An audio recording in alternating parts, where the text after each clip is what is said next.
We should have given you a better welcome on your first visit to Zion. But from what I hear, the Whitelegs beat us to it. Whitelegs seem to be the only visitors we have these days. And I wouldn't have expected anyone from the Mojave to come looking for us. And you're a courier, no less. Not the one I was expecting, but I suppose he wouldn't have come with a caravan. I don't know if you were close to the other members of your group, but you have my sympathy. I pray for the safety of all good people who come to Zion, even Gentiles. But we can't expect God to do all the work.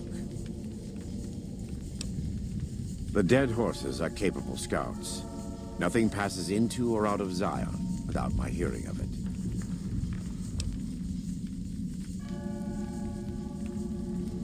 Happy trails. I remember. They were good friends. I have bad news for your employers.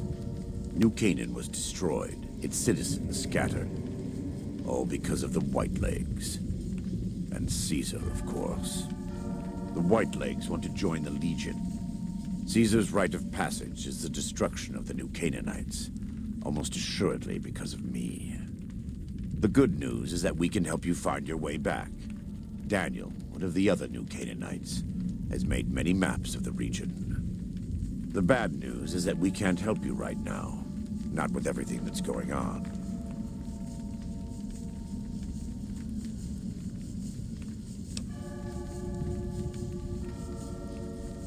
You're a good neighbor to us. We all go through periods of darkness. In such times, we can turn to the Lord. But it's good to have friends. Daniel and I need pre-war tools to help us navigate beyond Zion. Should we need to evacuate, these instruments will be vital to us. Normally, we would have some of the dead horses or sorrows look for them. But many pre-war buildings in the valley are taboo. They won't go inside.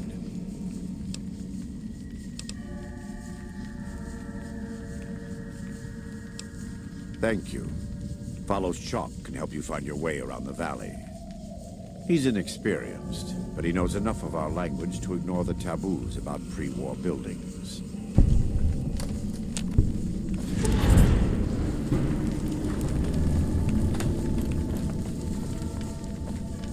Welcome back.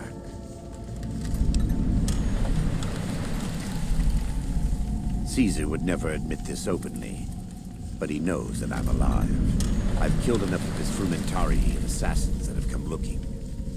I've heard one of them travels the Mojave as a courier. Most of Caesar's agents meet a fitting end in NCR territory, but maybe this one survived. I am a New Canaanite. We believe we are the heirs of a spiritual tradition given to our ancestors thousands of years ago. We have made and kept covenants with our Lord God to honor his laws. In exchange, we are promised eternal salvation after this life. The day will come when our Lord returns to judge us all. Until then, we must honor his laws and start others along the path of salvation if we can. That's why we trade with others and work the tribes. We have more than food and medicine to offer. Good news is our most valuable commodity. In a world filled with misery and uncertainty, it is a great comfort to know that, in the end, there is light in the darkness. Every day we move closer to our judgment.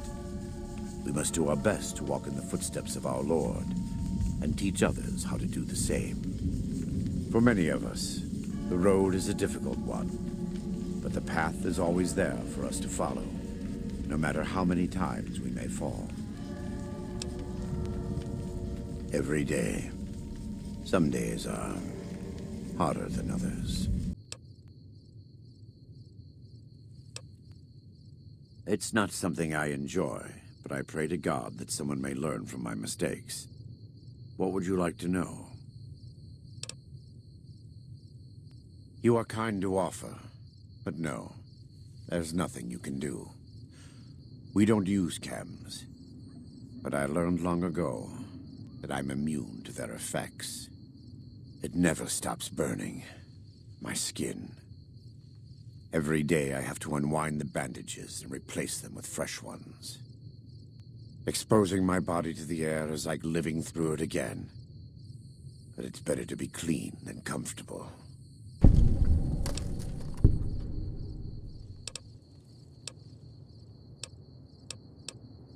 I was born in Ogden, what people came to call New Canaan. Things were more peaceful when I was growing up. When I was a young man, I went out into the world to do missionary work, as all New Canaanites do. I traveled along the Long 15 and followed 89 south into Arizona. Along the way, I met two men from a group called the Followers of the Apocalypse.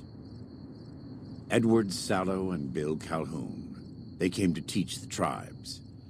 Calhoun was a good man. Edward was the one who got us into trouble down the road. No, not then. Back then he was just Edward. Smart man. Young, but we all were.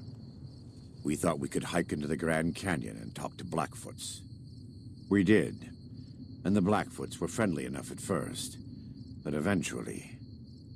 I've thought back to that day so many times. I must have mistranslated. Something must have been mixed up, because the Blackfoots decided we weren't going to leave. The rest is history, assuming Edward hasn't changed it. This way lies the path to hell. Caesar needed me to translate. Translation became giving orders. Giving orders became leading in battle. Leading in battle became training, punishing, terrorizing. A series of small mistakes before a great fall. And I stayed in that darkness until after Hoover Dam. After I failed Caesar and he had me burned alive, thrown into the Grand Canyon. I survived because the fire inside burned brighter than the fire around me. I fell down into that dark chasm. The flame burned on and on. The next morning, I woke up and crawled out of the northern edge of the Grand Canyon, that cursed place. It took me 3 months to reach New Canaan. It was as though the prodigal son had returned. They welcomed me like I had never left, never done anything to shame them. The fire that had kept me alive was love. Their love. God's love. I will never be able to repay the debt I owe to them, but I must try.